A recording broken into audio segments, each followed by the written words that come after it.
Welcome to another episode of Gonzaga Nation SI. I'm your host, Adam Morrison, with Dan Dickau. Second time leading the show. We got a decent score from Dan across the way on the first one, so I feel pretty good about myself. He said I was a good lead, like if we were doing the tango or something, I was a good lead. So my heart is full right now with that that comparison. But let's get into the nuts and bolts a little bit of Gonzaga's games coming up. We're, 5-0 in WCC, 6-0? I had it written down somewhere. We just know Gonzaga is dominant right now. Yeah, 5-0, 6-0. I can't keep track with all the postponements from earlier in the league. That's what I'm saying. Like, I look at all the other teams' records, and I'm like, they played 9 games already, and we've only. So anyway, USD going down there, makeup game. It was supposed to be the first game of the West Coast Conference season. 6-3 right now, like playing good. Sam Scholl has them playing good. Yeah. What are your thoughts on that? That first part of the trip, because it's the USD BYU, we all know that. We'll talk about that a little bit later. But this is kind of a sneaky team that's playing good basketball right now. No, it really is. And it's interesting because you weren't expecting anything out of USD. Yeah. And I'm just being honest. Mm-hmm. I think Sam Scholl's a great guy. He's a Northwest guy. I think he's a good coach. Yeah. But he's in a tough spot because of just how different teams in the league have elevated over the last couple of years, and they kind of just seem to stay the same. Well, yeah. This year they're the team that's elevated, kind of out of the blue, and I think a lot of it is due to one, they got a good point guard as a freshman that stayed home. He's a San Diego kid, Wayne McKinney Jr. He decided to stay home. And that's big for any program, just to keep your hometown kids. Like a lot like Anton Watson. Yeah. You want your best kids. You got to be selective, but you get your best kids to stay home. You got a chance to build some pride in the program. But then Marcellus Earlington's played really well. Yeah. Kind of an undersized, bigger guy. Occasionally he'll make a shot from the outside, but he's tough. But when I texted with Sam the other day, because we're going to have him on a game preview later this week, he basically told me, hey, our guys are believing right now. That's and good. We're playing together. And that's the first step many times. Because unfortunately, you would know, if you're not on a good team, if you don't believe you can actually make a jump or make a difference, then you have no chance. Real quick. It gets real selfish real quick. And in my pro career, and I don't want to go down the pro kind of rabbit hole yet, but you were on good pro teams. With the Lakers. Yes. You were on bad pro teams with the Bobcats. Yep. I was on pretty much all bad pro teams. Yeah. And by about 20 games in, you're like, well, season's done May 14th. Where are we going on vacation on May 15th? Yep. And, I think what you're seeing with San Diego is they've bought in early. They've had some success, and now they're playing with a lot of confidence. Yeah. Almost house money. Yeah, no, I think I was looking at their record, and that obviously have some good wins, but it was like this team has come out of nowhere and like 6-3. Like that's what San Francisco thought they were going to be. That's what BYU thought they were going to be. You know what I mean? It's like, and I've always thought Sam does a decent job of, X's and O's and scheme. And a lot of times I look at it through a lens with like, okay, we got a lot better players, so judge on just the actions and what they're trying to do. You know what I mean? Yeah. And so I think he's a good coach, and it's good for our program in the league that, another team's putting up wins. But that's interesting that he put it that way. It's like, if you don't have belief in the locker room, I mean, everybody knows that no matter what level you've played at, if you don't believe that you can win, you're not going to win most of the time. You're not going to luck your way or just dumb your way into wins. So that's half the battle, especially at programs that are trying to, elevate themselves, is you got to get a group of 3 or 4, a recruiting class that are maybe one class apart that can be a core, and then everybody else kind of has to follow as a teammate, as a player. If you don't have that, it makes it really difficult, because then you're just kind of going in and going through the motions. How much belief did Kobe have? A ton. But, I mean, and I guess obviously you can see that he had it, but was he one of those guys that it rubbed off on other guys? Or did he encourage guys? Because I played with a couple of really good players that to me, the teammates that stood out were Brandon Roy, even though he's a rookie, Paul Pierce and Dirk Nowitzki. Outside of that, there's another step down. Yeah. But with Dirk, he elevated guys' belief in themselves. Yeah. Paul didn't. he did on occasion, but he didn't really take that role until Ray Allen and KG came a couple of years later. Yeah. How was Kobe with that? Yeah, no, he was definitely a, he was self-motivated in himself. So then that kind of reverberated to everybody else. Mm-hmm. So like it was kind of the lead by example deal. Obviously he had encouragement, but he was also like, hey, I'm here at 5 a.m. Like you shouldn't be complaining about being tired. Yeah. So like, that's how he kind of led by example. The voice in that locker room was more Derek Fisher hey, come on, let's go guys. Yeah. Great game tonight. Not that Kobe never did it, but he was more of like, hey, I just separated my shoulder and I played, like your ankle hurts. Mm-hmm. You know what I'm saying? And it was never anything like, like in a negative way, but like as a teammate and as an organization, if your best player is doing that, has the belief, mind over matters, kind of what Sam was talking about, at obviously at a lower level, but like once you get that synced mind, then the team will follow. And he obviously had that, that toughness. Everybody knows about his toughness, but when you see it up first name, you're like, holy smokes, man, like this guy really is dedicated to his craft. It's like Tom Brady's deal, he announced his retirement and stuff. It's like Kobe was the same way, like they're obsessed with their craft. Like, it's like good luck to whoever's going to be around him for that first year. Like, not that he's going to be a jerk. It's just like you got to find something to drive that into. And obviously Kobe found it with his business ventures and then those films he did and stuff like that. But yeah, like he was definitely a guy that like, hey man, I'm doing this. You need to get up to my level.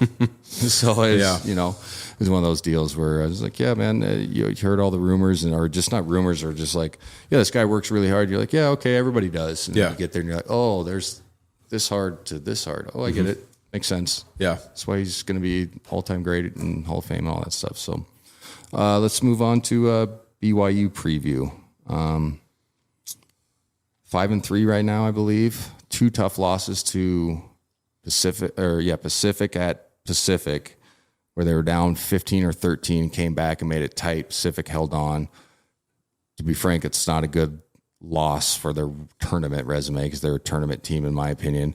And then a tough loss at Santa Clara where they lost at the buzzer. What are your thoughts on where this team is at? Because in the previous episode, we talked about how good a coach Mark Pope is, and he is. But this team's kind of struggling right now, and they look at us as a kind of an equal, and they know they're probably not number one team in the country, but they view themselves right below Gonzaga. Like, I think they've got to be looking at, the Saturday game as a get right game, or lock themselves into an NCAA tournament bid game. Because they cannot afford any more slip ups, and neither can USF when we're talking NCAA tournament bids. St. Mary's maybe in a better position than BYU right now. When you look at I think the net as of last I looked on Monday was St. Mary's was 20. Mm-hmm. I think BYU was like around 28 or 29, and USF was they didn't move 35. Much even after a loss, which was weird. Because it goes to if you lose to good teams, it's not going to hurt you. Quad one. But the BYU loss to Pacific to Santa Clara wasn't a bad quad 2. The Pacific, that's a bad loss. That's a quad 4 loss. But I think when you look at BYU, they. Even on the years where Gonzaga was dominant, they had that was 2017. They were about to be undefeated. First year Final Four, and they beat us on senior night. They beat us on senior night with Nigel spokesman interview. They had the T-shirts and the newspaper printed up, undefeated history, all that. BYU, there's something about playing Gonzaga they get ready for. And they give Gonzaga their best shot at all times. Because I've called BYU games before where like, they're a nice team. And then you see them 3 weeks later, they're like, what the heck happened? They're firing on all cylinders against GU. Yeah. No, I always say, I say it on our broadcast when doing the radio. It's like, sometimes, they'll have these bad losses and they'll come in and they just always have a great plan, whether it was Dave Rose or Mark Pope. Like there's always just a great plan. They try to take away our strengths, make us play out of our bubble a little bit more than some other teams do. And I always, we try to stress like, hey, we're analyzing, we're not throwing guys under the bus coaching wise, but some are kind of just like bonehead decisions where you're like, why are you doing that? Or why aren't you trying to make Timmy go against his left shoulder? Like, you know what I mean? That's one that I've never understood. Like, yeah. You know what I'm saying? All bigs have a sweet spot. Yeah. Right, left, or right block or left block. Right shoulder, left shoulder. Timmy can go either way, but if you let him get to that left shoulder jump hook, it's like 9 times out of 10. Exactly. Even from 12 feet, it's going in. Yeah. No. So, you know, it's little things like that I think that they do a good job of trying to take away. Really tough place to play. What's that place called? The Marriott Center? Yeah, Marriott Center. Marriott Center. So they, you know, usually sell it out or it's close. And then there's probably holds 12 to 13 or something like that. It's big, yeah. It's big. It's bigger than in the West Coast Conference arenas. The students get after it. So it's a fun game to call. Huddy and I called the game there where we lost on their senior night right before COVID year or whatever. 2019? 2019, yeah, 2019. And they stormed the court. I mean, it was like, you know, they defeated the Martians, and it was funny. But God bless them. You know, Gonzaga's been obviously the dominator in this conference. So for them to get a win on senior night, like I understood it, it was just hard to call a game or do a post game show with students like standing right next to you, like staring at you, and they're like celebrating. I'm like, and next we have Bud Light here. You know, just going through reads and stuff. It was an interesting deal, but. They need it from a BYU standpoint. They need to have at least if they lose, it needs to be competitive. And you're exactly right. Cause you know, you can slip really quick. And then if they're looking at their schedule, like, okay, we've lost, then it puts a lot of pressure. Like we have to beat San Francisco coming up. We have to beat St. Mary's, and St. Mary's always plays them good too. So it'll be interesting to see what kind of team we see on Saturday night. Cause that's a big game for both clubs. It is. I think, you know, when you look at Gonzaga's schedule, they have the toughest road left of anybody because they have to play St. Mary's at St. Mary's. They have to play at USF and at BYU. So I know a lot of people are like, oh, Gonzaga's going to go undefeated in the league again. Now, I do think they are going to, but it's going to be a lot tougher than people think for them to accomplish that feat. And that's one thing Coach Few's always been, I think, so proud of with the program is, you know, the consistency of winning league titles and then the amount of how many undefeated seasons they've had in league. It's mind boggling when you think about it because it's tough. You get everybody's best shot, you know, teams so unbelievably well with adjustments and strengths, weaknesses, all that. So it would be a really big accomplishment to do that again this year. Well, then you can get in the doldrums too as a coaching staff, and it sounds funny, but like, oh, if we go 12-2, we're still going to NCAA tournament. You know what I mean? Like, not that you would have that mindset, but it is for doing it for 20 plus years to be constantly like. And he was with our groups, and same with yours. But obviously, time has gone by. Hey, man, we want to win league title. Like, I want to kind of like rub it in these guys' face every single year, league title wise, and that's why I think they've been so good. Down the stretch here in these last decade of still having undefeated seasons. And then I always talk about it as former players. Like I like to talk about, I had 2 undefeated seasons. The only 2 games I lost were my sophomore year, but we still won the tournament and we won 3 league titles, but I never lost a home. Like you kind of feather in your cap of your groups. Like, we went undefeated, like, and we won the tournament. It's awesome. You know, it's a cool thing to talk about later in your career. 100%. And I think that's what's so different about a smaller conference like a WCC where you can't afford any slip ups. This is one of the only years I can remember where you might be afforded a slip up or 2, like we've talked about with USF and St. Mary's, BYU. But when I was at Washington before I came to Gonzaga, I didn't understand, like, I was still a young player. We would go on a road trip. And the coaches in practice that week would be like, all right, we got to get a split this week on the road. And I'm like, a split? Don't we want to win both? Yeah. I mean, it was like a foreign concept to me. Like you're not wanting to win both games. You just say, if we get one, we're okay. And then when I remember distinctly when I'm at Gonzaga, every game was prepared for to win. Yeah. And like if we lost one game on the road, we were pissed. Yeah. Like, you kind of, and that goes along with the expectations that you set within your program is like, we're expecting to win. Now Gonzaga is just expecting to win. and fans and opponents are expecting them to win too. Yeah, no, I'm really looking forward to that game because, like I said, the atmosphere in there is great. Mark Pope's a good coach. He usually has a good plan.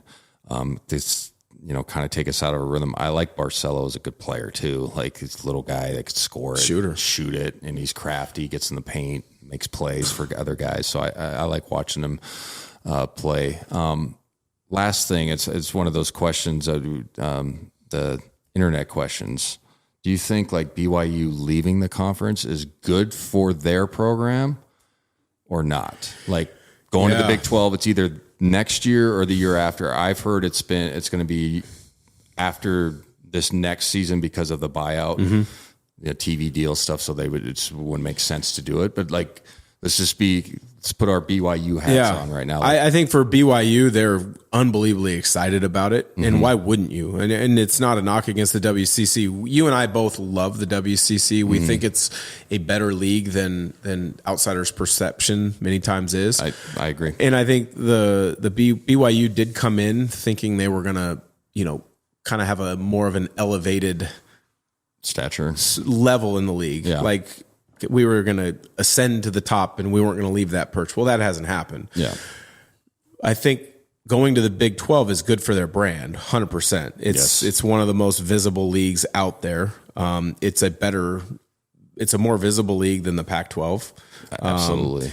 But I think they also needed to go there because of football. I mean, to be an independent in football these days is tough. It's almost impossible. Unless you're Notre Dame. Yeah. And again, they're not Notre Dame. I mean, nobody's Notre Dame when you're talking college football.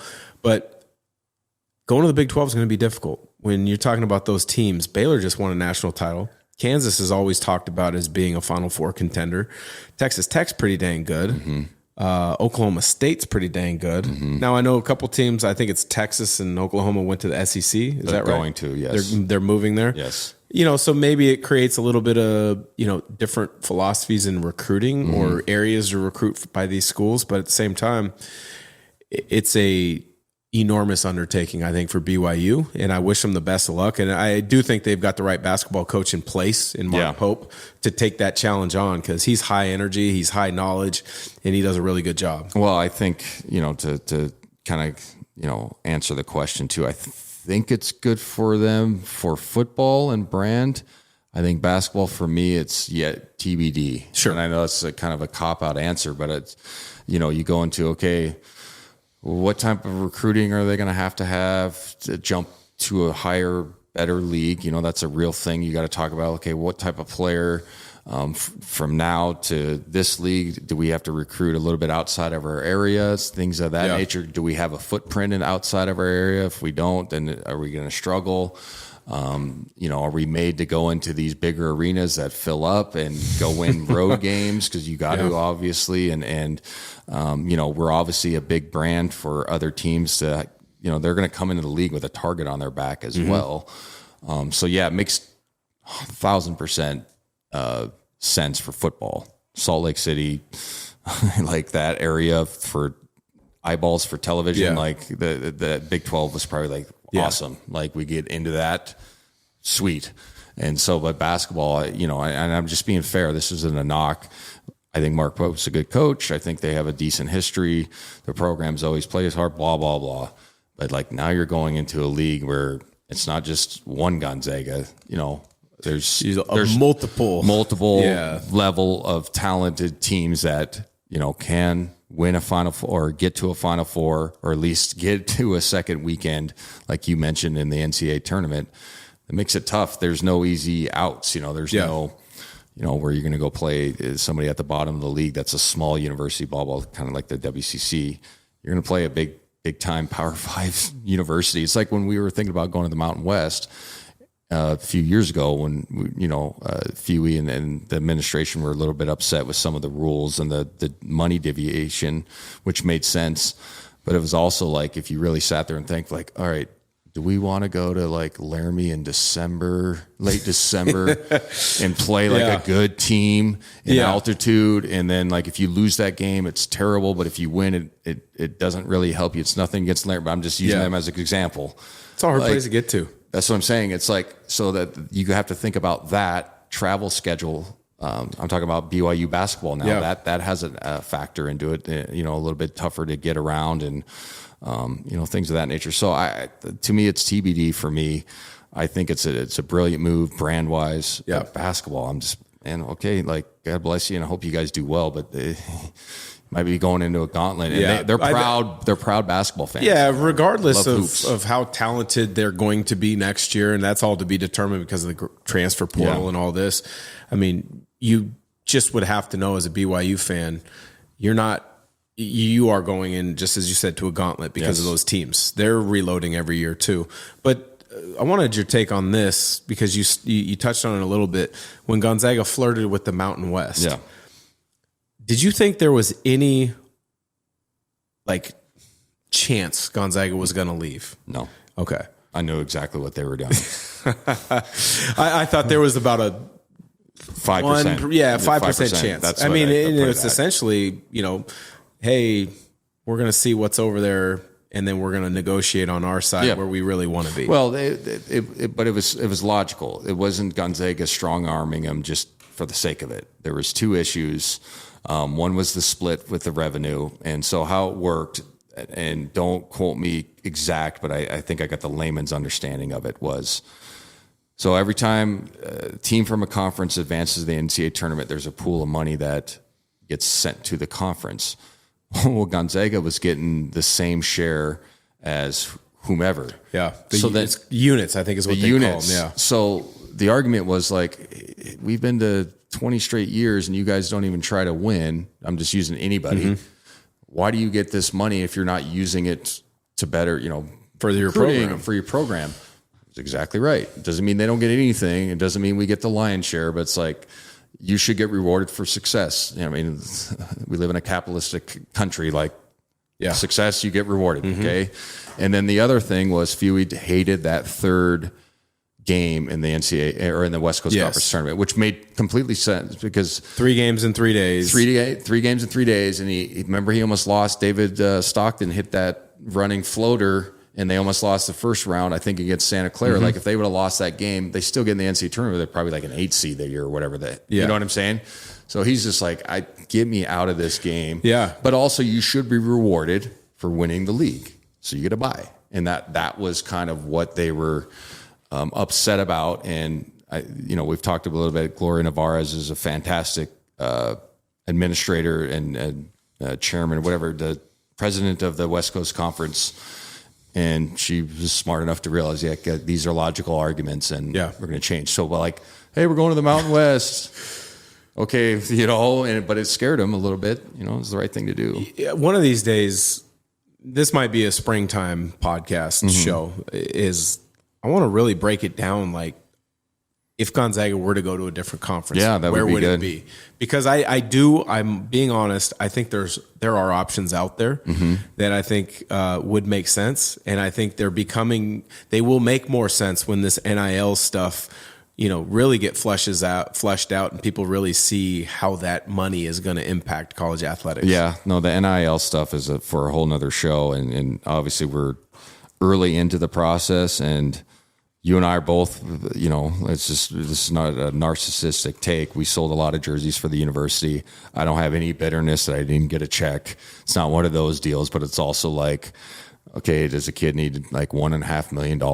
Yeah. And then is it, like places with like Texas and these long list of donors that you cannot compete with. Yeah. And then again, it goes to this for me. If I'm donating to a small university, to the athletic department, now I just say, I'll just donate to a kid or give him a deal.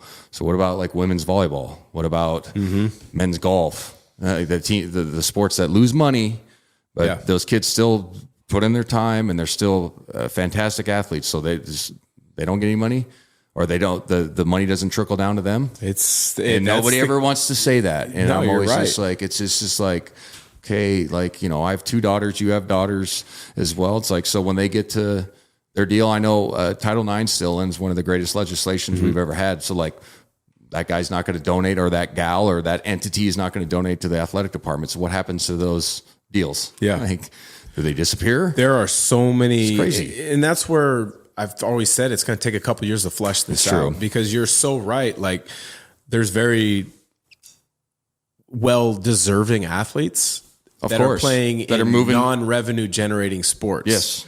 Now, what happens to those non-revenue generating sports at a smaller university that can't compete or doesn't have an alumni base or boosters that are interested in helping those sports? Exactly. Because you're well in your own right as a booster to donate. I want all my money to go to that program. Yeah. Yeah.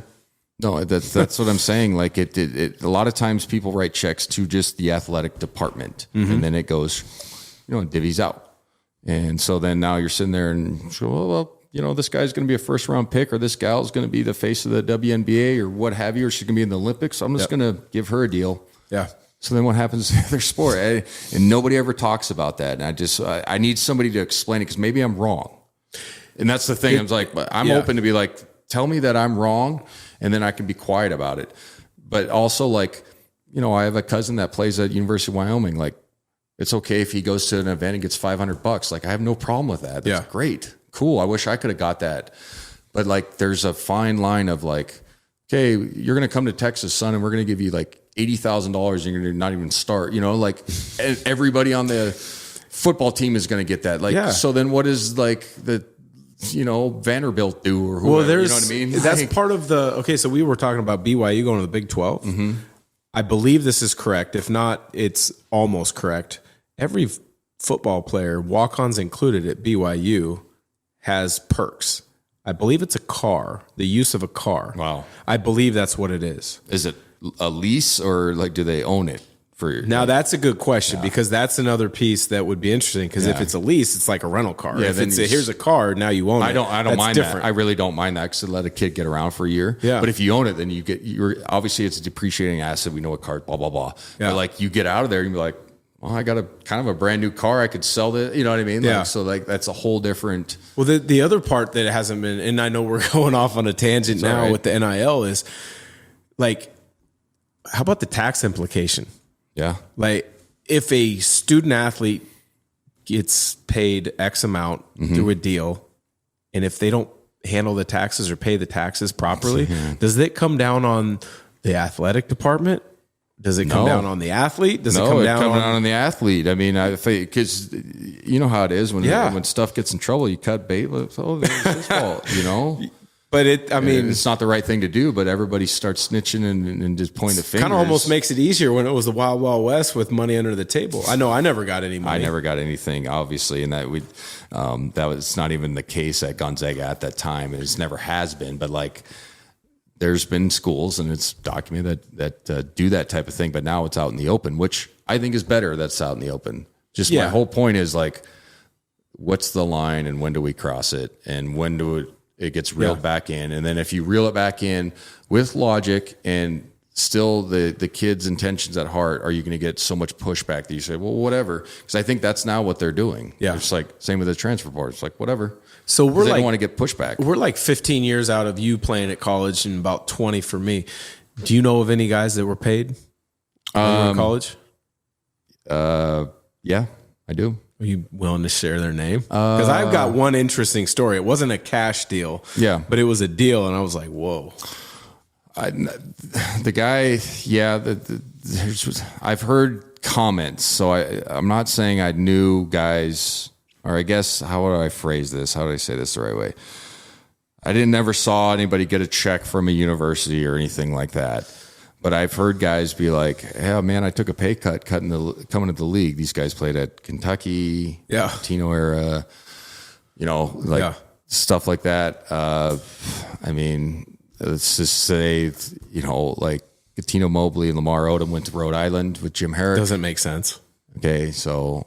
And that's not a knock on any of those guys, but like, if you're listening, just put two and two together. They never said it, but like, they wink like, I went to Rhode Island. Like, I was one of the most talented lefty 6'11" point guards in the country, and I go to Rhode Island. Like, okay, you know what I mean? So like, you can, like, I guess how I should phrase it is like, I knew guys were, but it's never like a topic of conversation, because I didn't really care.